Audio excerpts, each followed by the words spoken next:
the United States and here right now, and that is that last week the U.S. military and the administration announced that another ship, the USS Carl Vinson, was heading toward the Korean Peninsula, and the White House said it was a powerful deterrent vis-a-vis North Korea.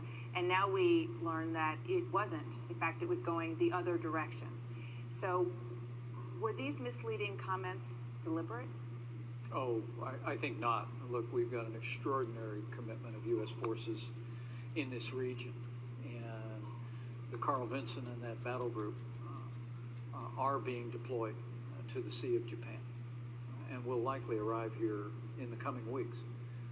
But the presence of U.S. forces, as I saw firsthand in South Korea, more than 30,000 personnel. Here in Japan, more than 50,000 personnel.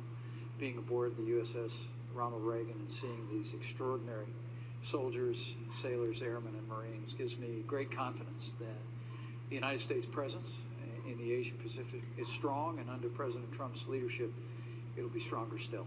Let's talk about North Korea and what you've been saying while here in the region, that the strategy of the U.S. will be to reach out to allies in the region, and that the best path to dialogue, you're saying, is through a family of nations. I got to tell you, that sounds a whole lot like the six-party talks back in the Bush administration that failed. How is your policy different? I think that the president has made it very clear that after more than 2 decades of failed dialogue, and even what was called strategic patience, that the patience of the United States and our allies in this region has really run out, and that we are now going to begin to take such measures, diplomatically and economically, to isolate the regime in Pyongyang. And the encouraging news, Dana, for anyone looking on, is that because of President Trump's leadership, now we're not only seeing our allies in South Korea and Japan and in the wider world standing with us, but China has taken unprecedented steps now to begin to economically isolate North Korea. And given the fact that China represents more than 80% of the exports from North Korea, is enormously important to their economic marketplace. We believe this is an important step forward. So I just want to try to drill down on the diplomatic side of this a little bit more. Will the U.S. actually sit down in any way, shape, or form for diplomatic negotiations with the North Koreans? You know, whether you go back to the agreed framework of the 1990s or the six-party Well, not that. talks, just looking forward, whatever version it would be, will there be any negotiating, whether it's direct? I mean, you can answer that. Could you see a direct negotiation with North Korea and the U.S.? I think not at this time. The policy that President Trump has articulated is to marshal the support of our allies in the region, here in Japan, in South Korea, nations around the world, and China, who have taken the position now for decades of a nuclear-free Korean peninsula. Bilateral talks, that's not going to happen. Understandable. Is there a move or a thought that, as part of those diplomatic steps you're talking about, to get the nations like South Korea, like Japan, maybe even China, back to the table with North Korea and the U.S.? Is that something you think is doable and would make much of a difference?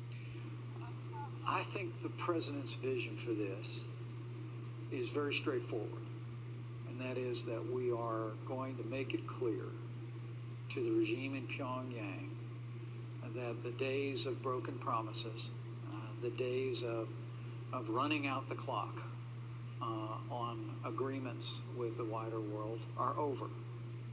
That when you look at two nuclear tests in the last year alone, you look at an unprecedented number of ballistic missile launches, there's no question that North Korea represents the most dangerous and most immediate threat in the Asian Pacific.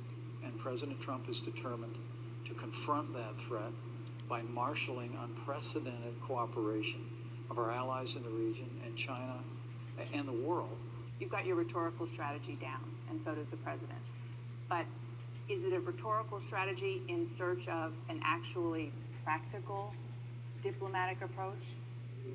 I think it's eminently practical. I think the president's direct engagement with President Xi of China, and the fact that now you've seen China turning back coal shipments from North Korea, making changes in the ability of people to travel by air from Pyongyang into China, and other measures that they may well take in the future, demonstrates the kind of hands-on diplomacy that President Trump has brought to this, and that's what it will take.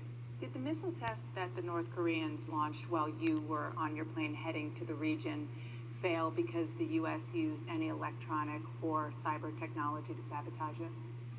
I really can't comment on the electronic or technical capabilities of our military, but we certainly recognize that was a failed missile test. It failed almost immediately, just like another recent test. But the U.S. didn't have anything to do with it? But, well, I can't comment either way, as you know, Dan. What I can say is that, failed or not, it was one more provocation by a regime that continues to flout the views of the international community. And it's got to come to an end.